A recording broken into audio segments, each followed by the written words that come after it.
It's not on purpose. Great. It's just it's an accident. It just happens and just rolls out of bed that way.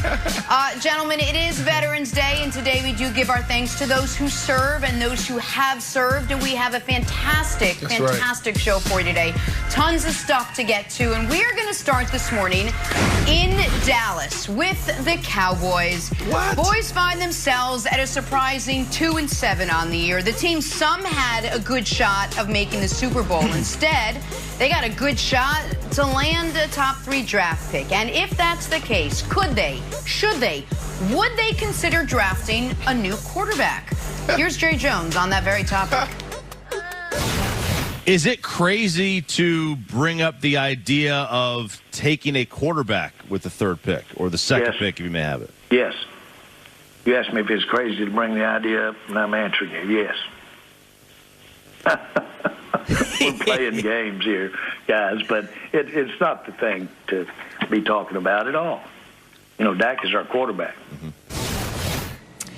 You know, the one thing, Nick, you've been on this corner since before we even started talking about Dak's contract. The Cowboys say too much, too early, too soon. They never wait. And yet, once again, Jerry Jones comes out and says, it's Dak, and that's it. Let's move on. But, Brandon, let me start with you first.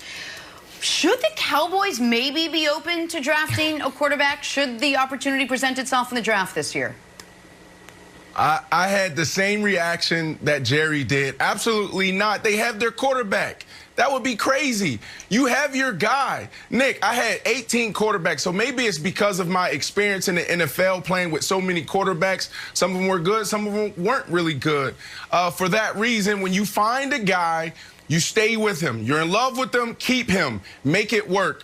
So a lot of people out there are talking about his ankle. Well, I had seven surgeries, and I was still able to make 6 Pro Bowls and play 13 years at a high level. So this is inevitable in the NFL. Guys are going to get injured. So if the goal is to win now, then you double down on Dak Prescott. He was averaging, 400-something yards through the air before he got injured. He just had to clean up the turnovers. So for that reason, you double down on it because you're Jerry Jones. You're looking at your age like, I'm 78.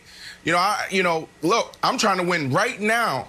I don't have, another, 60 years to get this done. So you got to double down on Dak Prescott right now, Nick. So here's the problem. And this isn't about Dak's ankle, and it's not about Dak's ability. It's about the finite nature of resources in the NFL and how to best spend those resources. I would argue the Cowboys have to be open to any and all possibilities that would allow them to address their gaping hole on their team, which is their defense. And they have to look around the NFL landscape, recognize you can win at the highest levels in the NFL in this generation with a young quarterback, with a quarterback on a rookie contract. And that doesn't mean you go out of your way to move Dak Prescott, but it does mean that if you end up with the 2nd overall pick, which they could, and Justin Fields is there, and you would have the ability of saving $40 million against the cap for the rookie contract compared to Dak's new deal, which is pending, and get, I believe, a couple 1st-round picks by trading Dak, you at least have to have those conversations. And Wilds, even if inside the building you have decided we don't love any of these quarterbacks aside from Trevor Lawrence, they're not going to be able to get him, there is no chance we're drafting one.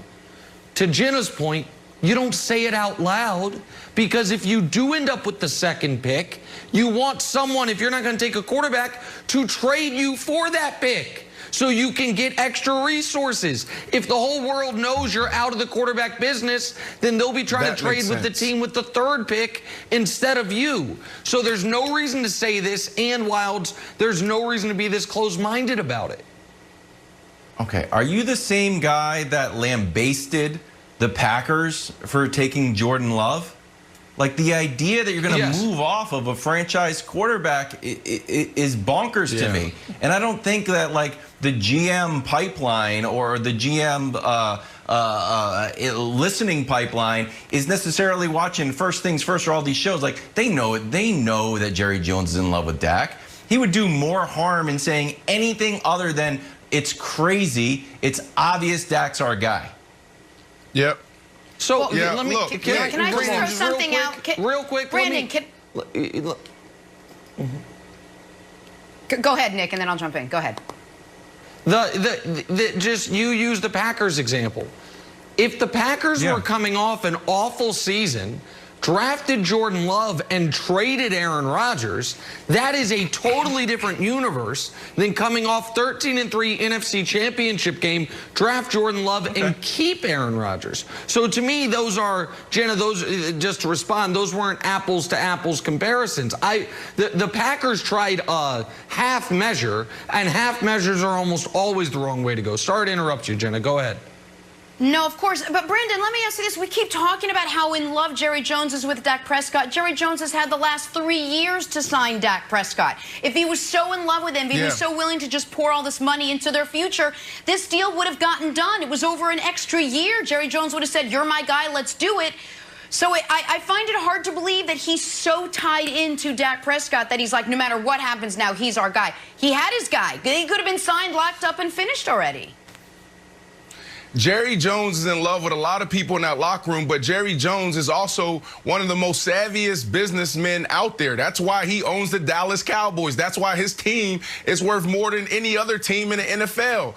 Jerry Jones knows he has the leverage. If the deal wasn't right, if it wasn't sweet, he knew he could lock him up for the next 2 years. Franchise tag this year, franchise tag next year, if they wanted to do it. Now, that would really hit the cap hard, but he know he had that out there. Nick, I just don't understand how you would even have the conversation of moving off Dak, because you can build your defense in the draft. You can build your defense in free agency. And then also, when you made a good point when you talked about, not saying it, because if you land the #2 overall pick and you know you're going to keep Dak, then you can use that as leverage to have a team come up and trade for that pick and move back. But the problem is this. If you don't answer that question correctly, Dak Prescott and his agency will be calling you asking for answers. So as an owner, as a head coach, you have to do a good job in the media when you have those type of tough questions. That's totally fair, and you maybe would just need back channel with Dak's people saying, you're going to hear a lot of stuff about us being interested in a quarterback. It's all subterfuge because we're trying to trade the pick. Pay attention to none of it. But listen, I whiffed on the Cowboys this year. But Jenna, my final point would be this. I believe what we've seen from the Cowboys as far as coaching-wise and defensively, that if they had Patrick Mahomes as their quarterback this year, they're not a championship caliber team because the defense is so incompetent.